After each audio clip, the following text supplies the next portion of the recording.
विश्वनाथ मम नाथ पुरारी, त्रिभुवन महिमा विदित तुम्हारी।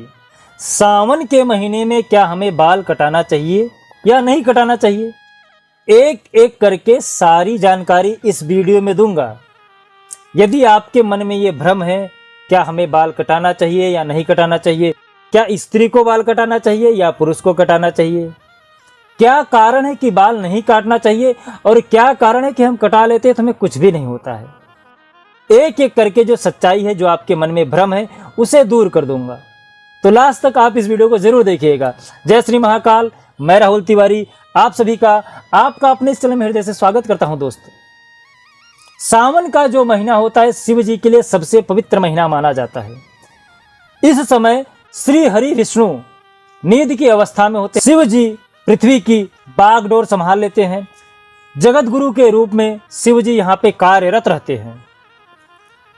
सावन के महीने में शिव जी का विशेष पर्व मनाया जाता है। कितने लोग कांवड़े लेके जाते हैं, कितने लोग लहसुन प्याज भी त्याग देते हैं, कितने लोग ऐसे हैं कि पैदल चलते हैं, चप्पल भी नहीं पहनते हैं। तो सबका अपना अपना विचार है। यदि आप अपने घर में बाल कटा के चले जाते हो तो कितने लोग जो हमारे बुजुर्ग लोग हैं वो डांटने लगते हैं कि क्यों बाल कटा लिया, सावन चल रहा है, तुम्हें मालूम नहीं है। कितने लोग हैं जो कटाने के बाद उनको मालूम पड़ता है यार मैं क्यों कटा लिया, तो पश्चाताप मन में आ जाता है कि मैं ऐसा क्यों कर लिया, क्योंकि उनको भी कहीं न कहीं ये मन में धारणा थी कि हमको बाल नहीं कटाना चाहिए, और जब वो कटा लेते हैं तब वो पश्चाताप करते हैं। तो इसके पीछे का कारण क्या है, क्या हमें कटाना चाहिए या नहीं कटाना चाहिए। सावन के महीने में जो स्त्रियां लोग व्रत रखती हैं ना, उनको निश्चित रूप से अपना बाल नहीं कटाना चाहिए। और यदि बाल कटा लिया किसी कारणवश, जो व्रत करती हैं ऐसी कन्या के विषय में बोल रहा हूं, क्योंकि सावन के महीने में अपने सुहाग के लिए, अपने सौभाग्य के लिए स्त्रियां शिव जी का व्रत करती हैं। इसलिए जिसके घर में व्रत का पारण हो, ऐसे व्यक्ति को उस दिन, सावन के सोमवार के दिन, तो निश्चित रूप से बाल नहीं कटाना चाहिए। और वैसे भी सावन नहीं है फिर भी सोमवार के दिन बाल नहीं कटाना चाहिए। और सावन के महीने में यदि आप बाल कटा लेते हैं, स्त्री के लिए बोल रहा हूं, यदि उन्होंने अपना बाल कटा लिया गलती से, तो उसके लिए शिव जी से क्षमा जरूर मांगिएगा, प्रार्थना जरूर करिएगा, शिव जी को जल चढ़ाइएगा। बाकी बहुत ज़्यादा टेंशन लेने की आवश्यकता नहीं है, क्योंकि भूल से किया गया गलती कोई मायने नहीं रखता है। यदि आप उनके समक्ष खड़े हो जाएं, पश्चाताप कर लें, तो सारी जो आपकी पीड़ा है वो खत्म हो जाती है। क्योंकि सन्मुख होई जीव मोहि जबहि, जन्म कोटि अगनासहि तबहि।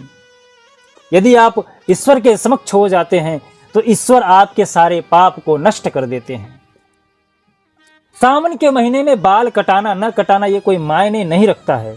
यदि आप व्रत नहीं रखते हैं तो आप बाल कटा सकते हैं, आपको जरा सा भी टेंशन लेने की आवश्यकता नहीं है। यदि आप व्रत रखते हैं तो आपको बाल नहीं कटाना चाहिए।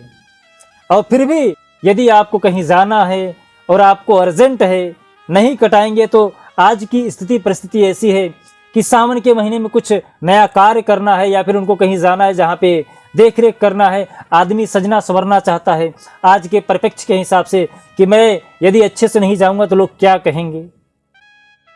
तो यदि आपको जरूरत पड़े तो आप शिव जी से माफी मांग के, प्रार्थना करके आप कटवा के जा सकते हैं कि भगवान ऐसी ऐसी मेरी परिस्थिति है।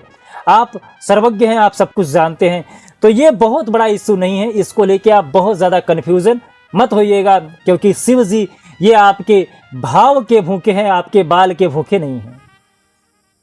तो आप बाल को लेके बहुत ज़्यादा परेशानी मत सहिएगा, क्योंकि सावन के महीने में ऐसा कहीं उल्लेख नहीं है कि बाल नहीं कटाना चाहिए।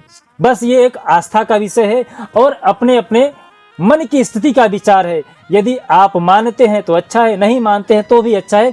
इससे कोई दोष और कोई पाप, कोई पुण्य नहीं मिलता है। ये तो एक आस्था है, एक भाव है जो हम ईश्वर के प्रति प्रकट करते हैं।